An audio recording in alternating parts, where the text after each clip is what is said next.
5 বছরের দীর্ঘ বিচ্ছেদ, একটা ডিভোর্স পেপার আর আকাশ-পাতাল দূরত্বের পর এক প্রতিষ্ঠিত আইপিএস স্ত্রী যখন তার ফেলে যাওয়া সাধারণ ছাঁপোষা স্বামীর দরজায় এসে দাঁড়াল, তখন রাতের অন্ধকারে রচিত হল এক অন্যরকম ইতিহাস। যে সত্যিটা সেই রাতে বেরিয়ে এসেছিল তা পাষাণ হৃদয়কেও গলিয়ে দিতে পারে। বন্ধুরা, আজ আপনাদের শোনাব পশ্চিমবঙ্গের বর্ধমান শহরের প্রেক্ষাপটে এক অনুশোচনা আর ফিরে আসার গল্প, যা প্রমাণ করে ভালোবাসা চাইলে অসম্ভবকেও সম্ভব করতে পারে। বর্ধমান শহরের কার্জন গেট চত্বরে অনিমেষ রায়ের পুরনো বইয়ের ছোট্ট একটা দোকান ছিল। সারাদিন ওই বইয়ের দোকানটাতে স্কুল কলেজের ছাত্রছাত্রীদের উপচে পড়া ভিড় লেগে থাকত, কিন্তু সন্ধে নামার সাথে সাথেই পুরো চত্বরটা ধীরে ধীরে এক অদ্ভুত শান্তিতে ঢেকে যেত। সেদিনও অনিমেষ তার প্রতিদিনের রুটিন মেনে নিয়ম করে দোকানের শাটার নামালো, ভারী তালাটা লাগালো আর আশেপাশের কারোর সাথে বিশেষ কোনো কথা না বলেই এক মনে চুপচাপ নিজের বাড়ির দিকে হাঁটা দিল। একাকী এই নির্বাক পথ চলাই যেন গত কয়েক বছরে তার প্রতিদিনের অভ্যাসে পরিণত হয়েছিল। দোকান থেকে তার বাড়ি খুব একটা বেশি দূরে ছিল না। মিনিট 10-এর ক্লান্তিকর হাঁটার পরেই সে নিজের পরিচিত গলিতে পৌঁছে গেল। রাত তখন খুব বেশি না হলেও গলিটা একেবারে নিস্তব্ধ ছিল। কেবল আশেপাশে 2-4টে বাড়ির জানলা গলে টিমটিম করে আলো রাস্তায় এসে পড়ছিল। অনিমেষ ধীর পায়ে তার পুরনো বাড়ির দরজার সামনে পৌঁছল। অভ্যাসবশত পকেট থেকে দরজার চাবিটা বের করতে যাবে, ঠিক সেই মুহূর্তে তার হাতটা পকেটেই থমকে গেল। সে স্পষ্ট বুঝতে পারল তার দরজার সামনে আবঝা অন্ধকারে কেউ একজন চুপচাপ দাঁড়িয়ে আছে। রাস্তার ল্যাম্পপোস্টের ম্রিয়মান হলুদ আলোতে এক মহিলার দীর্ঘ ছায়া তার নজরে এলো। অনিমেষ কিছুটা অবাক হয়ে মনোযোগ দিয়ে সামনের দিকে তাকাল। সেই অপরিচিতা মহিলা ধীরে ধীরে তার দিকে মুখ ঘোরাল, আর ঠিক সেই মুহূর্তেই অনিমেষের বুকের ভেতরের স্পন্দন যেন এক লহমায় থমকে গেল। দম বন্ধ হয়ে আসা সেই পরিস্থিতিতে সে দেখল সামনে দাঁড়িয়ে আছে নন্দিনী, তার 5 বছর আগে সম্পর্ক ছিন্ন করে চলে যাওয়া তালাকপ্রাপ্তা স্ত্রী। দীর্ঘ 5 বছর পর আচমকাই দেখায় প্রথম কয়েক সেকেন্ড তারা দুজনই একেবারে নিশ্চল হয়ে একে অপরের চোখের দিকে তাকিয়ে রইল। এতগুলো বছর ধরে তৈরি হওয়া অদৃশ্য এক বিশাল দূরত্বের পাহাড় যেন হঠাৎ করেই তাদের দুজনের ঠিক মাঝখানে এসে দাঁড়িয়েছিল। অনিমেষের চোখে মুখে তখন রাজ্যের বিস্ময় আর অবিশ্বাস স্পষ্ট ফুটে উঠেছিল। জীবনের এই পর্যায়ে এসে সে হয়তো ঘুণাক্ষরেও কল্পনা করতে পারেনি যে এক বুক অভিমান নিয়ে যে স্ত্রী তাকে আইনি পথে ছেড়ে চলে গিয়েছিল, সে আবার কোনোদিন এভাবে বিনা নোটিসে তার দরজায় এসে দাঁড়াবে। অবশেষে চারপাশের ভারী হয়ে ওঠা সেই নীরবতা অনিমেষই ভাঙল।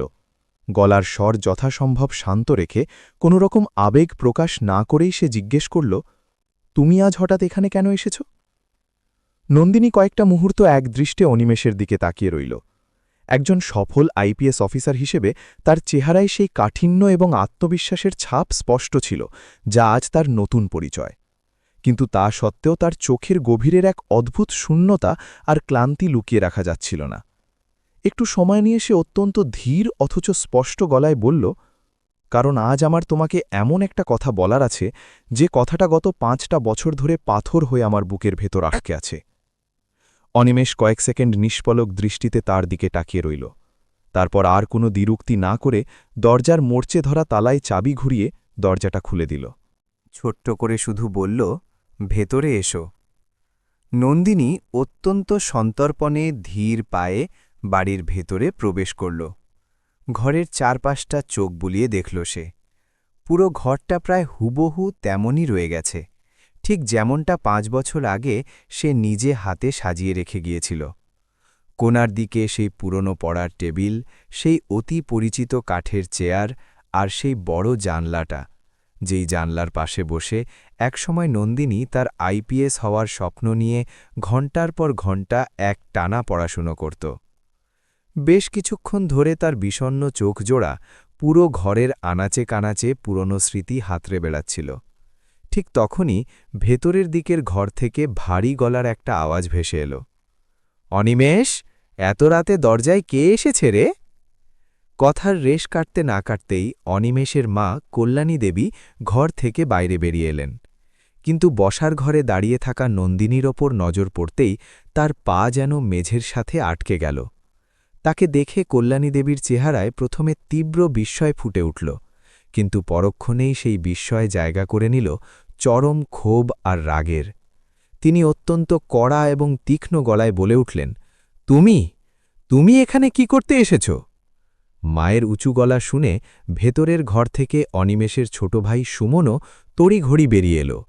সামনে নিজের প্রাক্তন বৌদিকে দাঁড়িয়ে থাকতে দেখেই তার মুখে মুহূর্তের মধ্যে এক তীব্র বিরক্তি এবং ঘৃণার ভাব ফুটে উঠল।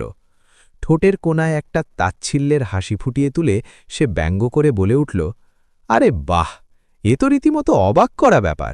দীর্ঘ ৫ বছর পর এই গরিবের বাড়ির ভাঙাচোরা রাস্তাটা তাহলে অবশেষে ম্যাডামের মনে পড়ল। সুমনের ঠিক পেছন পেছনই অনিমেষের বোন রিয়াও বাইরে বেরিয়ে এলো। সে নন্দিনীকে এতটা অপ্রত্যাশিতভাবে দেখে কিছুক্ষণের জন্য একেবারে বাকরুঞ্চ হয়ে গেল। তার চোখেও প্রবল বিস্ময় ছিল ঠিকই, কিন্তু সেখানে কোনো রাগ বা ঘৃণার লেশমাত্র ছিল না। এক নিমেষের মধ্যে পুরো ঘরে একটা অস্বস্তিকর এবং ভারী নীরবতা নেমে এলো। কল্যাণী দেবী বরফের মতো শীতল দৃষ্টিতে নন্দিনীর চোখের দিকে সরাসরি তাকিয়ে জিজ্ঞেস করলেন, এত বছর পর এখন আবার এই বাড়িতে ফিরে আসার কারণটা কি শুনি? নন্দিনী কোনো প্রতিবাদ করল না, বরং খুব ধীরে মাথাটা নিচু করে নিল। কয়েক সেকেন্ড সে একদম চুপচাপ দাঁড়িয়ে রইল, পরিস্থিতিটা সামলে নেওয়ার জন্য। তারপর অত্যন্ত শান্ত গলায় বলল, আমি আজ এখানে কোনো উদ্দেশ্য বা কারণ নিয়ে আসিনি মা। আমি শুধু নিজের এতদিনের করা মস্ত বড় একটা ভুল স্বীকার করতে এসেছি। তার মুখে এই কথা শুনতেই ঘরে দাঁড়িয়ে থাকা প্রতিটি মানুষ একে অপরের মুখের দিকে জিজ্ঞাসু দৃষ্টিতে তাকাতে লাগল।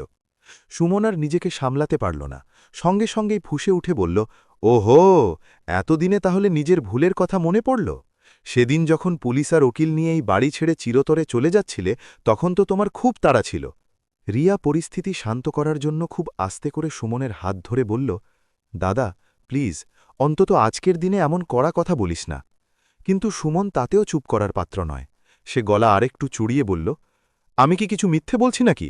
আমি তো শুধু সত্যিটাই বলছি। ৫ বছর আগে তো এনার এই সামান্য বাড়ি বা এই সাধারণ মানুষগুলোর কোনো প্রয়োজনই ছিল না। এতগুলো অপমানজনক কথা শোনার পরও নন্দিনী একদম শান্ত হয়ে মাথা নিচু করেই দাঁড়িয়ে রইল। সে সুমনের কোনো পাল্টা উত্তর দিল না। অনিমেষ এতক্ষণ এক কোণে দাঁড়িয়ে পুরো ব্যাপারটা চুপচাপ দেখছিল। সে কয়েক সেকেন্ড একটানা নন্দিনীর মলিন মুখের দিকে তাকিয়ে রইল। তারপর দীর্ঘশ্বাস ছেড়ে খুব ধীরে ধীরে বলল, যে ভুলটা তুমি করেছিলে সেটা বুঝতে তোমার জীবনের এতগুলো মূল্যবান বছর, পুরো ৫টা বছর কেন লেগে গেল? নন্দিনী এবার মাথা তুলে সরাসরি অনিমেষের দিকে তাকাল। ততক্ষণে তার ২ চোখ জলে বেশ কিছুটা ভিজে উঠেছিল। সে ভাঙা গলায় বলল, কারণ কখনো কখনো মানুষ অহংকারে এতটাই অন্ধ হয়ে থাকে যে নিজের জীবনের সবচেয়ে বড় এবং মারাত্মক ভুলটা অনুধাবন করতে তার অনেক বেশি দেরি হয়ে যায়। কথাগুলো বলা মাত্রই ঘরে আবার সেই গুমোট নীরবতা ছড়িয়ে পড়ল। কিছুক্ষণ স্থির দাঁড়িয়ে থাকার পর অনিমেষ ক্লান্ত ভঙ্গিতে পাশের চেয়ারটায় ধপ করে বসে পড়ল। সে আগের মতোই শান্ত গলায় জিজ্ঞেস করল, তাহলে এখন এত বছর পর এখানে এসে তুমি ঠিক কি চাইছ? নন্দিনী কয়েক সেকেন্ড সময় নিল নিজেকে গুছিয়ে নিতে। তারপর সে বলল, আমি তোমার কাছ থেকে নতুন করে কিছুই চাই না, শুধু এতটুকু চাইছিলাম যে মনের ভেতরে জমে থাকা সত্যি কথাগুলো আজ অন্তত তোমাকে বলতে পারি। সুমন আবার নাক কুচকে তাচ্ছিল্যের সুরে বলে উঠল, সত্যি কথা? সেটাও আবার পাক্কা ৫ বছর কেটে যাওয়ার পর?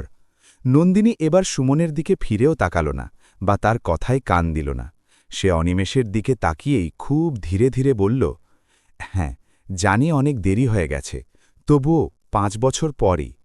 চোখের জল আটকে রেখে সে অনিমেষের দিকে এক দৃষ্টে তাকিয়ে বলল, কারণ এই একাকী ৫টা বছরে আমি পলে পলে বুঝতে পেরেছি যে সেদিন রাগের মাথায় আমি শুধু স্বামী স্ত্রীর একটা পবিত্র সম্পর্ককেই ধুলোয় মিশিয়ে দিইনি, আমি এমন একজন মানুষের আস্ত হৃদয়টাকে টুকরো টুকরো করে ভেঙে দিয়েছিলাম, যে মানুষটা শুধুমাত্র আমার স্বপ্নগুলোকে সত্যি করার জন্য নিজের গোটা জীবনটাকেই হাসি মুখে জলাঞ্জলি দিয়েছিল।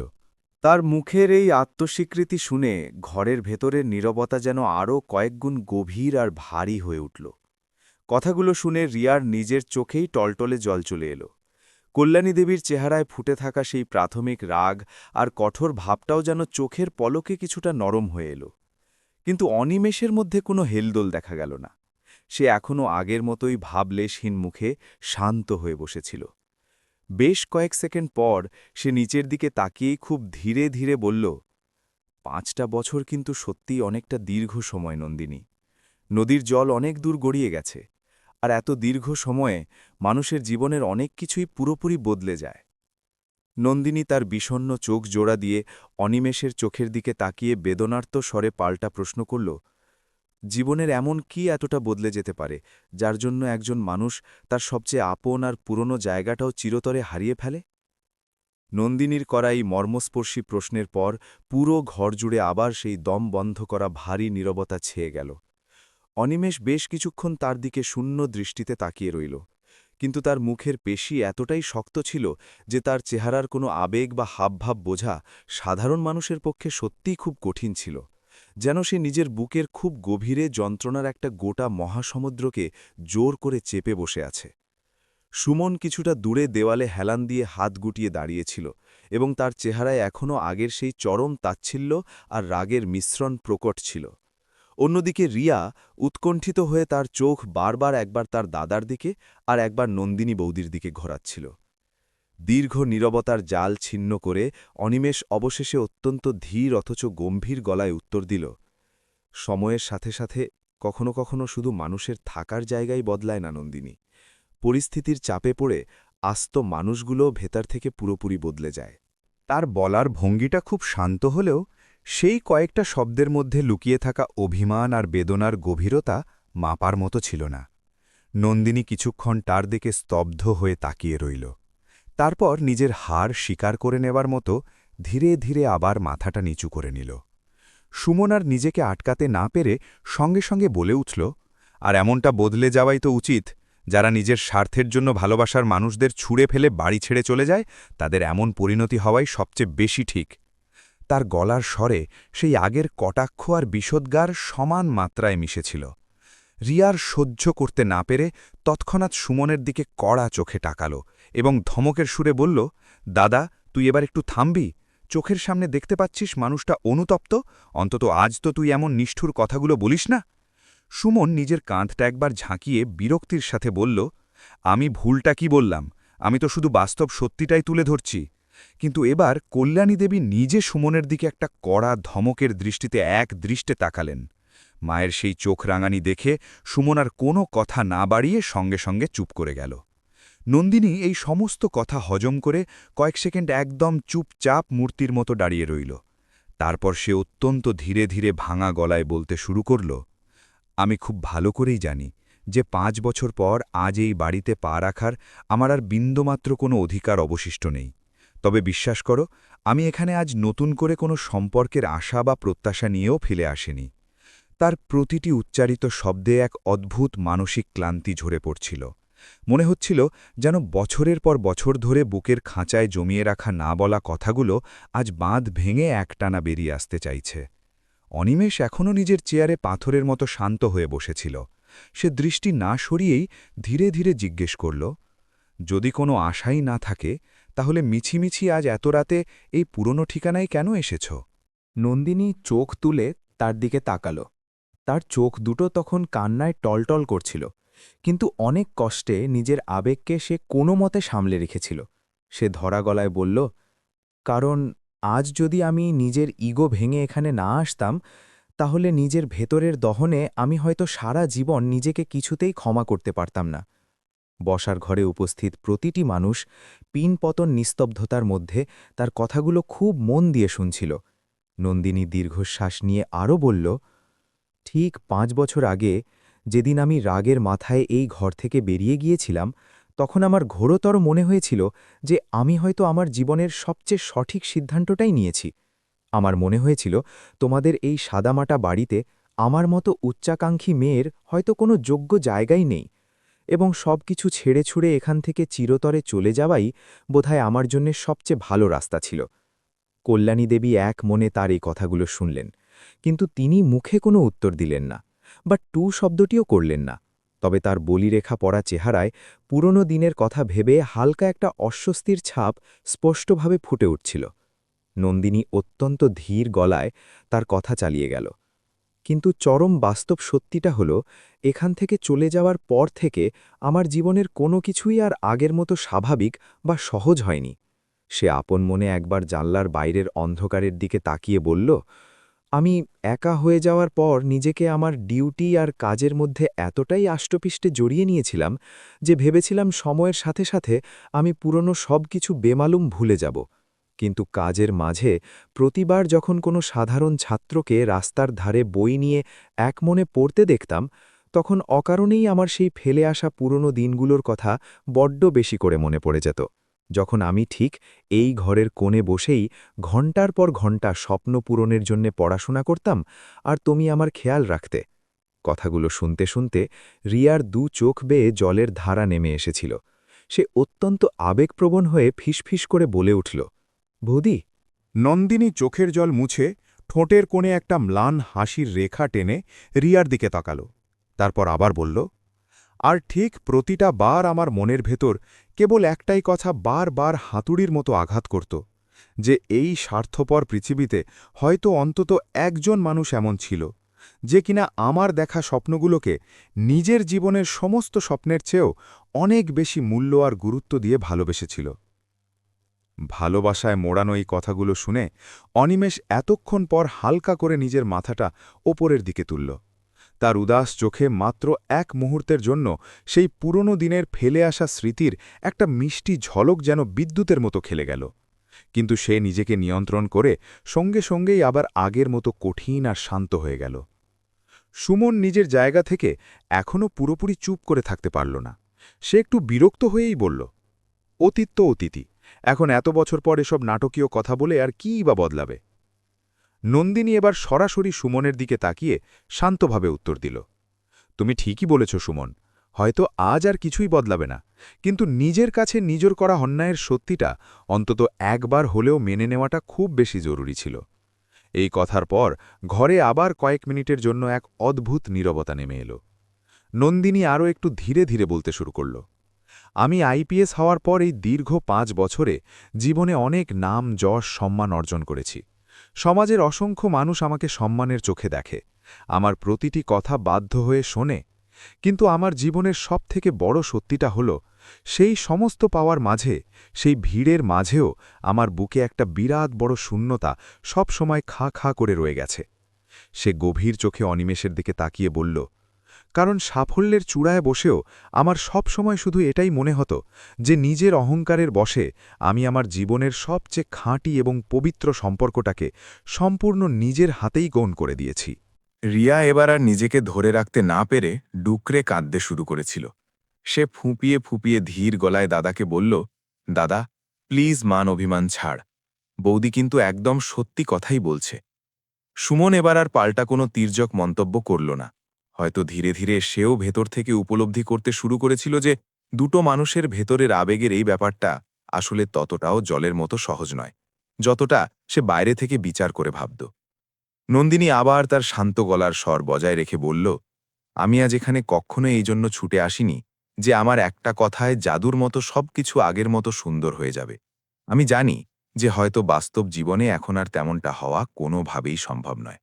আমি শুধু তোমাদের সামনে এইটুকু স্বীকার করতে চেয়েছিলাম যে সেদিন যদি আমি ক্ষণিকের রাগের মাথায় অত বড় একটা ভুল সিদ্ধান্ত না নিতাম, তাহলে হয়তো আজ আমাদের সবার জীবনটা সম্পূর্ণ অন্যরকম হতে পারত। এসব কথা শুনতে শুনতে কল্যাণী দেবীর পাথরের মতো চোখেও হালকা একটা ভিজে ভাব চলে এসেছিল। তিনি নিজের গলার স্বর নামিয়ে অত্যন্ত অনুতপ্ত গলায় ধীরে ধীরে বললেন, না মা, সেদিন যে শুধু তুমি একাই ভুল করেছিলে এমনটা কিন্তু নয়।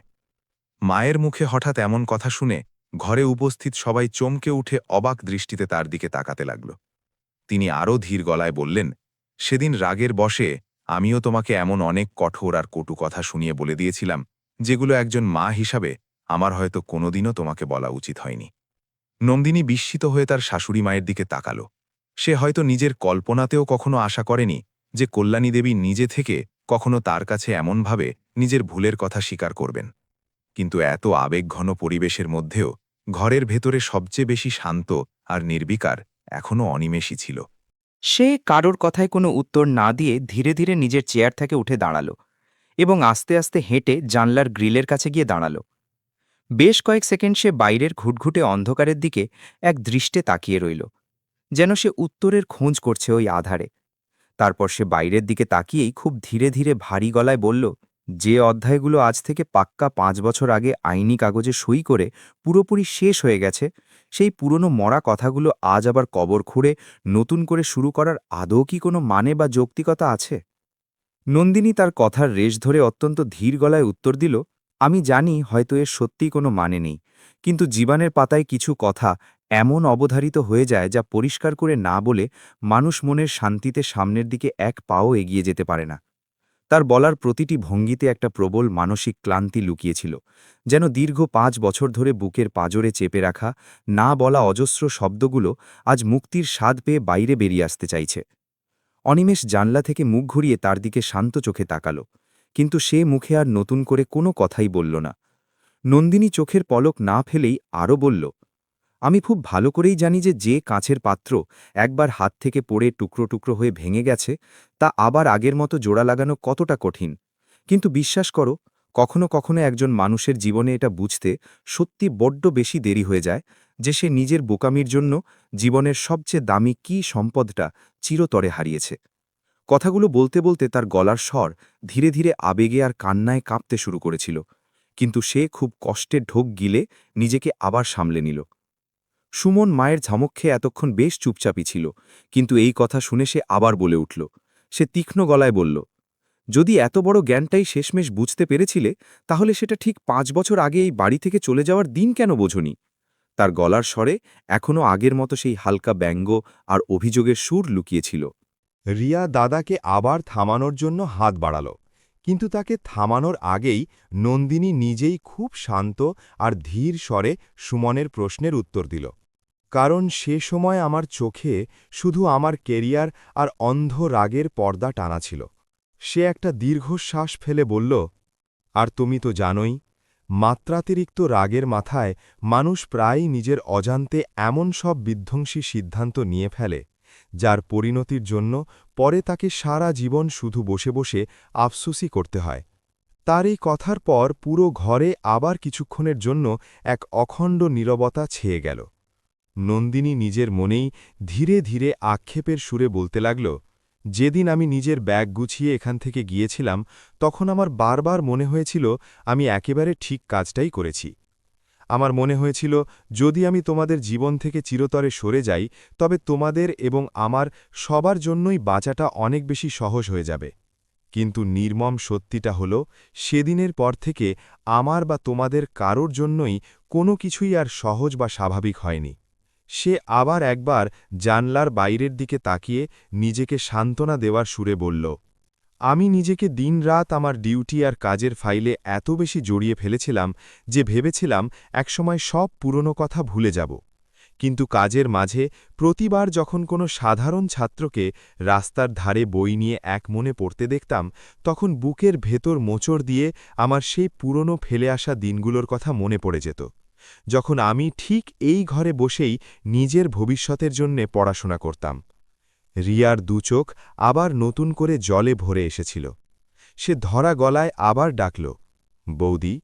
নন্দিনী স্নেহে হালকা হাসির সাথে রিয়ার দিকে তাকাল এবং বলল, আর বিশ্বাস করো রিয়া, প্রতিবার আমার শুধু একটাই কথা বারবার মনে পড়ত, যে এই বিশাল পৃথিবীতে হয়তো শুধু একজন মানুষই এমন বোকা আর নিঃস্বার্থ ছিল যে শুধুমাত্র আমার আকাশ ছোঁয়ার স্বপ্নের জন্য নিজেকে সম্পূর্ণভাবে সবার পেছনে সরিয়ে নিয়েছিল। নিজের প্রশংসায় ভরা এ কথাগুলো শুনে অনিমেষ খুব ধীরে করে নিজের মাথাটা মাটির দিকে নিচু করে নিল।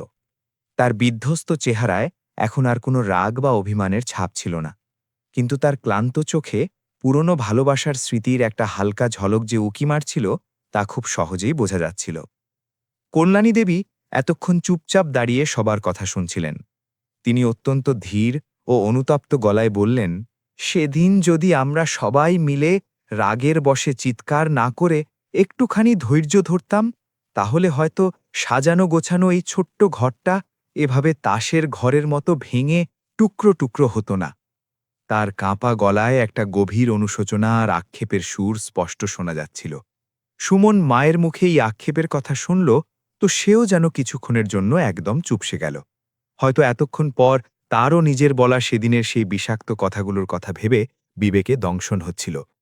নন্দিনী অত্যন্ত বিনয়ী এবং ধীর গলায় বলল, মা, আপনি নিজেকে দোষ দেবেন না। আমি আজ এখানে পুরনো কথার রেশ ধরে কাউকে বিন্দুমাত্র দোষারোপ করতে আসিনি। আমি শুধু নিজের করা সবথেকে বড় ভুলটা মন থেকে স্বীকার করতে এসেছি। পুরো ঘরে আবার সেই থমথমে নীরবতা ছড়িয়ে পড়ল। বেশ কিছুক্ষণ এভাবেই পার হয়ে যাওয়ার পর নন্দিনী ঘড়ির দিকে দেখে ধীরে ধীরে খোলা দরজার দিকে তাকাল এবং একটা দীর্ঘশ্বাস ফেলে বলল, অনেক রাত হল, আমার বোধহয় এবার ফিরে যাওয়া উচিত। রিয়া এ কথা শুনে চমকে উঠে সঙ্গে সঙ্গে বলে উঠল, সে কি, এত বছর পর এলে আর এক্ষুনি চলে যাবে? নন্দিনী একটা বেদনামাখা হালকা হাসির সাথে রিয়াকে বোঝানোর সুরে বলল, পাগলি, আমি তো এখানে অধিকার নিয়ে থেকে যাবার জন্য আসিনি রে। এই বলে সে অত্যন্ত ধীরে ধীরে মেইন দরজার দিকে এগোতে লাগল। তার হাঁটার গতি এতই ধীর আর ক্লান্তিকর ছিল যে দেখে মনে হচ্ছিল যেন প্রতিটি পদক্ষেপের সাথে সাথে সে নিজের সবচেয়ে প্রিয় কোনো পুরনো সম্পর্ক থেকে আরও অনেকটা দূরে, বহু দূরে চলে যাচ্ছে। কল্যাণী দেবী একদৃষ্টে তাকে মাথা নিচু করে চলে যেতে দেখছিলেন। তার চোখের কোণায় স্পষ্ট ভিজে ভাব ছিল, কিন্তু পরিস্থিতির চাপে পড়ে তিনি মুখ ফুটে তাকে আটকানোর জন্য একটা শব্দ উচ্চারণ করলেন না। নন্দিনী প্রায় দরজার চৌকাঠ পর্যন্ত পৌঁছেই গিয়েছিল। ঠিক সেই মুহূর্তেই পেছন থেকে আচমকা অনিমেষের সেই পরিচিত গলা আবার শোনা গেল, নন্দিনী, একবার দাঁড়াও। নিজের নামটা শুনতে পেয়েই নন্দিনীর পা যেন চৌকাঠে আটকে গেল। সে অত্যন্ত ধীরে ধীরে পেছন থেকে ঘুরে অনিমেষের দিকে তাকাল। অনিমেষ নিজের জায়গায় দাঁড়িয়ে কয়েক সেকেন্ড একেবারে চুপ করে রইল। তাকে দেখে মনে হচ্ছিল যেন সে ঠিক কী বলবে তার উপযুক্ত শব্দগুলো নিজের মনের ভেতর খুব সতর্কভাবে গুছিয়ে নিচ্ছিল। তারপর সে অত্যন্ত শান্ত কিন্তু দৃঢ় গলায় তাকে সরাসরি প্রশ্ন করল, তোমার কি এত কিছুর পর সত্যি মনে হয় যে শুধু মুখের কথায় একবার ভুল স্বীকার করে নিলেই 5 বছর আগে একেবারে শেকড় থেকে ভেঙে যাওয়া একটা সম্পর্ক আবার জাদুর মতো জোড়া লাগতে পারে? অনিমেষের করা এই সোজাসাপটা প্রশ্নের পর পুরো ঘরে আবার সেই হিমশীতল আর গভীর নীরবতা ছেয়ে গেল।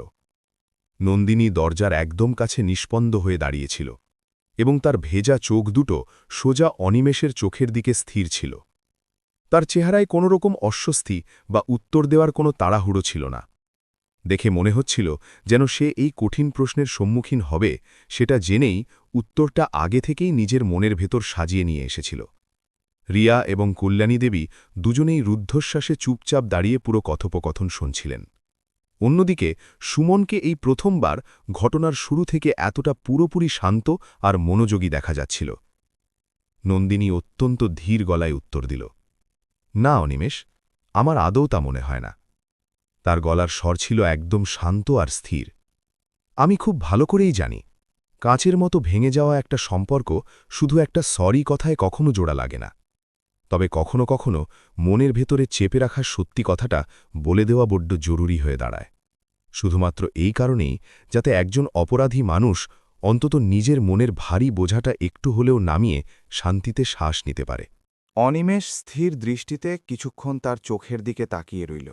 তার চেহারায় বাইরের দিকে এখনও সেই বরফের মতো শান্ত ভাব বজায় ছিল, কিন্তু তার বুকের ভেতরে যে একটা প্রবল ঝড় বইছিল তা বুঝতে বাকি ছিল না।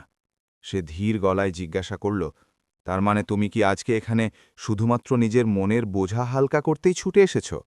নন্দিনী দুপাশে মাথা নাড়ল। না, শুধু নিজের বোঝা হালকা করতে আমি এতটা পথ আসিনি। আমি আসলে এটা নিজের চোখে দেখতে আর জানতে এসেছিলাম যে এই বাড়িটাতে বা তোমাদের মনে আমার মতো একজন স্বার্থপর মানুষের জন্য এক চিলতে কোনো জায়গা আজও কি অবশিষ্ট বেঁচে আছে কিনা। তার মুখ থেকে এই কথাটা শুনতেই বসার ঘরে উপস্থিত প্রতিটি মানুষ অবাক হয়ে একযোগে তার দিকে তাকাতে লাগল। রিয়ার চোখে এই ভাঙা সংসার আবার জোড়া লাগার একটা প্রবল আশা চিকচিক করে উঠল, কিন্তু অনিমেষ এখনও চুপ করেই রইল, কোনো কথা বলল না। নন্দিনী তার কথার খেই ধরে ধীরে ধীরে আরও বলতে লাগল, আমি খুব ভালো করেই জানি যে সেদিন আমি অন্ধ রাগের মাথায় অত্যন্ত ভুল একটা সিদ্ধান্ত নিয়েছিলাম। আমার বারবার মনে হয়েছিল যদি আমি তোমাদের ছেড়ে চলে যাই তবে হয়তো কালক্রমে সবকিছু নিজে থেকেই ঠিক হয়ে যাবে। কিন্তু বাস্তব সত্যিটা হলো, সেদিন আমি শুধু ইট পাথরের তৈরি একটা বাড়িই ছেড়ে যাইনি। আমি আমার জীবনের সবচেয়ে দামি আর সবচেয়ে খাঁটি সম্পর্কটাকেই নিজের হাতে গলা টিপে শেষ করে দিয়েছিলাম। এ কথা শুনে কল্যাণী দেবীর দু চোখে অঝরে জল নেমে এসেছিল। তিনি অত্যন্ত ধীর আর অপরাধী গলায় বললেন, আমি তো আগেই বললাম মা, সেদিন যে সমস্ত ভুল শুধু তোমার একারই ছিল তা কিন্তু একেবারেই নয়। নন্দিনী অবাক হয়ে তার শাশুড়ি মায়ের দিকে তাকাল। কল্যাণী দেবী চোখ মুছতে মুছতে আরও বললেন, সেদিন পরিস্থিতি এমন হয়েছিল যে রাগের বশে আমিও তোমাকে এমন অনেক কঠোর কথা শোনাই। আমার তখন ভুলবশত মনে হয়েছিল যে অফিসার হওয়ার পর তুমি বোধহয় আমাদের এই সাধারণ বাড়িটাকে ছোট আর অবজ্ঞার চোখে দেখতে শুরু করেছ। কিন্তু সবচেয়ে বড় সত্যিটা হলো আমরাই আসলে তোমার স্বপ্নগুলোকে সঠিক মর্যাদায় বুঝতে পারিনি। পুরো ঘরে আবার কিছুক্ষণের জন্য এক অদ্ভুত নীরবতা ছড়িয়ে পড়ল। সুমন এতক্ষণ চুপ করে সব শোনার পর অত্যন্ত ধীর গলায় বলে উঠল, আর বৌদি, সেদিন আমিও রাগের মাথায় তোমাকে অনেক ভুলভাল আর খারাপ কথা বলেছিলাম, আমাকে তুমি ক্ষমা করে দিও। এই প্রথমবার সুমন নিজের এত বড় ইগো দূরে সরিয়ে নিজের ভুল স্বীকার করেছিল। অনুশোচনায় সে নিজের চোখ জোড়া মাটির দিকে নিচু করে নিল। নন্দিনী অবাক হয়ে কয়েক সেকেন্ড ঘরে উপস্থিত সবার মুখের দিকে একে একে তাকিয়ে রইল। তার চেহারায় এই অপ্রত্যাশিত ব্যবহারে একটা হালকা বিস্ময় ফুটে উঠল ঠিকই, কিন্তু সেই সাথে অতীতের কথা ভেবে এক গভীর বিষাদও তাকে ঘিরে ধরেছিল। সে অত্যন্ত ধীরে ধীরে বলল, বিশ্বাস করো, আমি আজ এখানে তোমাদের কারো কাছ থেকে নিজের অন্যায়ের জন্য ক্ষমা চাইতে আসিনি, কারণ আমি ক্ষমার অযোগ্য। আমি শুধু মন থেকে নিজের ভুলটুকু স্বীকার করতে এসেছিলাম। রিয়া তার চোখের জল মুছতে মুছতে অত্যন্ত আবেগের সাথে বলল, বৌদি, যদি আজ 5 বছর পর আমরা সবাই নিজের নিজের ভুলগুলো বুঝতে পেরে মেনে নিচ্ছি, তাহলে আবার আগের মতো সবকিছু সুন্দর আর ঠিক কেন হতে পারে না? অনিমেষ রিয়ার এই আবেগপূর্ণ কথার পর তার দিকে একবার তাকাল, কিন্তু সে তখনও মুখ ফুটে কোনো উত্তর দিল না। কয়েক সেকেন্ড চুপ থাকার পর নন্দিনী অত্যন্ত ধীর গলায় রিয়াকে বোঝানোর সুরে বলল, না রিয়া, চাইলেই সবকিছু আগের মতো হয় না। কিছু কিছু জিনিস আর কিছু সম্পর্ক সময়ের স্রোতের সাথে সাথে চিরকালের জন্য বদলে যায়। তারপর সে সরাসরি অনিমেষের চোখের দিকে তাকিয়ে স্পষ্ট গলায় বলল, অনিমেষ, আমি কখনোই এটা চাই না যে পুরনো সম্পর্কের দোহাই দিয়ে তুমি আমার ওপর নতুন করে কোনো করুণা বা দয়া করো। যদি এত কিছুর পরও আজও তোমার মনে হয় যে আমাদের দুজনের মধ্যেকার ভালোবাসার সুতোটা একেবারে চিরতরে ছিঁড়ে গেছে, তাহলে আমি হাসি মুখে সেই সিদ্ধান্তকে মাথা পেতে সম্মান জানাব। ঘরে আবার সেই পরিচিত দমবন্ধ করা নীরবতা ছেয়ে গেল। অনিমেষ এতক্ষণ জানলার গ্রিল ধরে একভাবে দাঁড়িয়েছিল। সে আরও কিছুক্ষণ চুপচাপ বাইরের ঘন অন্ধকারের দিকে উদ্দেশ্যহীনভাবে তাকিয়ে রইল। তার চেহারার অভিব্যক্তি এতটাই নিস্পৃহ ছিল যে তার মনের ভেতর ঠিক কী চলছে তা বোঝা বাইরের মানুষের পক্ষে একেবারেই কঠিন ছিল। বেশ কিছুক্ষণ পর সে জানলা থেকে ধীরে ধীরে ঘুরে দাঁড়াল এবং সোজা নন্দিনীর চোখের দিকে তাকাল। দীর্ঘ কয়েক সেকেন্ড ধরে ওই দুই প্রাক্তন স্বামী স্ত্রীর চোখের দৃষ্টি একে অপরের সাথে এক অদ্ভুত নিস্তব্ধতায় মিলে রইল।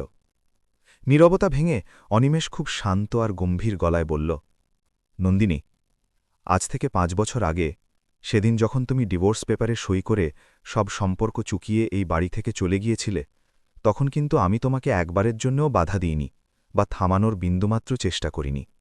নন্দিনী কোনো কথা না বলে মাথা নিচু করে চুপচাপ তার কথাগুলো শুনছিল। অনিমেষ একটা দীর্ঘশ্বাস নিয়ে আরও বলল, আমি বাধা দিইনি কারণ আমার মনে হয়েছিল যে কোনো মানুষ যদি স্বেচ্ছায় এবং নিজের মন থেকে সমস্ত বাঁধন ছিঁড়ে চলে যেতে চায়, তবে জোর করে তাকে খাঁচায় আটকে রাখাটা কোনো মতেই ঠিক নয়। ঘরে উপস্থিত প্রতিটি মানুষ মন্ত্রমুগ্ধের মতো চুপ করে দাঁড়িয়েছিল। অনিমেষ অত্যন্ত ধীরে ধীরে বলল, কিন্তু একা কাটানো এই দীর্ঘ 5 বছরে আমি একটা বড় সত্যি কথা অবশ্যই নিজের জীবনের অভিজ্ঞতা দিয়ে বুঝতে পেরেছি। নন্দিনীর পলকহীন নজর এখনও পুরোপুরি অনিমেষের দিকেই নিবদ্ধ ছিল। অনিমেষ তার চোখে চোখ রেখেই বলল, আর সেটা হল, কখনো কখনো ক্ষণিকের রাগের মাথায় নেওয়া একটা ভুল সিদ্ধান্ত একটা মানুষের সুন্দর সাজানো পুরো জীবনটাই থচনচ করে বদলে দেয়। নন্দিনী অত্যন্ত ধীর আর আক্ষেপের গলায় তার কথায় সায় দিয়ে বলল, হ্যাঁ অনিমেষ, তুমি ঠিকই বলেছ, আমার জীবনটাও তো গত 5 বছরে পুরোপুরি বদলে গেছে। বেশ কিছুক্ষণ একটা অস্বস্তিকর নীরবতা পার হওয়ার পর নন্দিনী অত্যন্ত ধীরে ধীরে এবং দ্বিধাগ্রস্তভাবে বলল, আজ যদি তুমি আমাকে ক্ষমা করে পারমিশন দাও, যদি তুমি মন থেকে চাও, তাহলে আমি আমার সব অহংকার ভুলে আবার নতুন করে তোমার সাথে আমার জীবনটা শুরু করতে চাই। নন্দিনীর মুখে এই প্রস্তাব শুনতেই ঘরে উপস্থিত সবাই একেবারে খুশিতে আর বিস্ময়ে অবাক হয়ে গেল। রিয়ার দুই চোখে যেন আশার এক নতুন উজ্জ্বলতা ঝিকমিক করে উঠল। কিন্তু সবার ঘোর কাটি অনিমের সঙ্গে সঙ্গে একটা মাত্র শব্দে উত্তর দিল, না। তার গলার স্বর ছিল একদম পরিষ্কার আর চরম সিদ্ধান্তমূলক। এই না শব্দটা শুনে মুহূর্তের মধ্যে নন্দিনীর চেহারায় একটা গভীর হতাশা আর অন্ধকারের ছায়া নেমে এলো। কিন্তু সে নিজের সম্মান বজায় রেখে চুপ করে রইল, একটা কথাও আর বাড়িয়ে বলল না। অনিমেষ পরিস্থিতি সামাল দিয়ে আরও বলল, আমি না বলছি কারণ আমার বড্ড ভয় হয় যে যদি পুরনো সেই একই ভুল বোঝাবুঝি, সেই একই ঝগড়া আর ক্ষিপ্ত বিষয়গুলো আবার নতুন করে আমাদের জীবনে ফিরে আসে, তবে হয়তো এবার আঘাতটা সহ্য করতে না পেরে আমরা দুজনেই চিরতরে ভেঙে টুকরো টুকরো হয়ে পড়ব। এই কথার পর ঘরে আবার একটা আতঙ্কের নীরবতা ছেয়ে গেল। ঠিক তখনই কল্যাণী দেবী আর দূরে দাঁড়িয়ে থাকতে না পেরে ধীরে ধীরে তাদের দুজনের মাঝখানে এগিয়ে এলেন। তিনি অত্যন্ত স্নেহের সাথে নন্দিনীর দিকে তাকালেন এবং বললেন, মারে, সেদিন আমার ইগো সরিয়ে যদি আমি নিজে থেকে একবার তোকে আটকানোর চেষ্টা করতাম, তাহলে হয়তো আজ আমাদের কাউকেই এসবের মধ্যে দিয়ে যেতে হতো না। এরপর তিনি তার ছেলে অনিমেষের দিকে তাকালেন। তার বলিরেখা পড়া চোখে তখন অঝরে জল ঝরছিল। তিনি কান্নায় ঢেঙে পড়ে বললেন, অনিমেষ বাবা, তোরা তো শুনলি, ভুল তো কম বেশি আমাদের সবারই ছিল। তাহলে মিছিমিছি নিজেদের এত বড় শাস্তি তোরা দুজন স্বামী স্ত্রী কেন সারা জীবন ধরে ভোগ করছিস? নন্দিনী, একটা কথা বলতো, যদি আমরা সব অতীত ভুলে আবার নতুন করে সম্পর্কটা বাঁচানোর চেষ্টা করি, তাহলে কি একটু ঝগড়া হলেই তুমি আগের মতো আবার আমাকে ছেড়ে চিরতরে চলে যাওয়ার সিদ্ধান্ত নেবে না তো? এই কথা শোনা মাত্রই আনন্দে আর আবেগে নন্দিনীর চোখে বাঁধ ভাঙা জল চলে এলো। সে এক মুহূর্ত সময় নষ্ট না করে দ্রুত মাথা নেড়ে বলল, না অনিমেষ, বিশ্বাস করো, এবার তুমি তাড়িয়ে দিলেও আমি আর তোমাকে ছেড়ে কোত্থাও যাব না। নন্দিনীর বুক চিরে বেরিয়ে আসা এই কথাগুলো ফাঁকা ঘরের চার দেওয়ালে বারবার প্রতিধ্বনিত হতে থাকল। তার দু চোখ বেয়ে জলের ধারা নামলেও সেই গলার স্বরে আজ আর কোনো অনিশ্চয়তা বা ভয় ছিল না। ডিভোর্সের পর এই প্রথমবার সে এতটা চরম আত্মবিশ্বাসের সাথে তার স্বামীর সামনে দাঁড়িয়েছিল, যা দেখে মনে হচ্ছিল যেন এবার সে সত্যিই নিজের মনের সবচেয়ে দৃঢ় সিদ্ধান্তটা চিরকালের জন্য নিয়ে ফেলেছে। অনিমেষ একদৃষ্টে কয়েক সেকেন্ড তার কান্নায় ভেজা মুখের দিকে তাকিয়ে থাকল। তার চেহারায় সেই আগের শান্ত ভাবটাই বজায় ছিল, কিন্তু তার ভেতরে যে ভালোবাসার এক শান্ত নদী আবার নতুন করে বইতে শুরু করেছে তা আর বুঝতে বাকি রইল না। ঠিক 5 বছর আগের সেই অভিশপ্ত কালো দিনটার ছবি তার চোখের সামনে ফ্ল্যাশব্যাকে ভেসে উঠল, যখন রাগের মাথায় নন্দিনী সব সম্পর্ক ছিন্ন করে এই বাড়ি ছেড়ে চলে গিয়েছিল এবং সে নিরুপায় হয়ে চুপচাপ দরজায় পাথরের মতো দাঁড়িয়েছিল। ঠিক সেই মুহূর্তেই কল্যাণী দেবী আবার একটু এগিয়ে এলেন। তিনি অত্যন্ত স্নেহের সাথে ধীরে করে তার বৌমা নন্দিনীর কাঁধে হাত রাখলেন। তার নিজের চোখেও কান্নার ভিজে ভাব ছিল।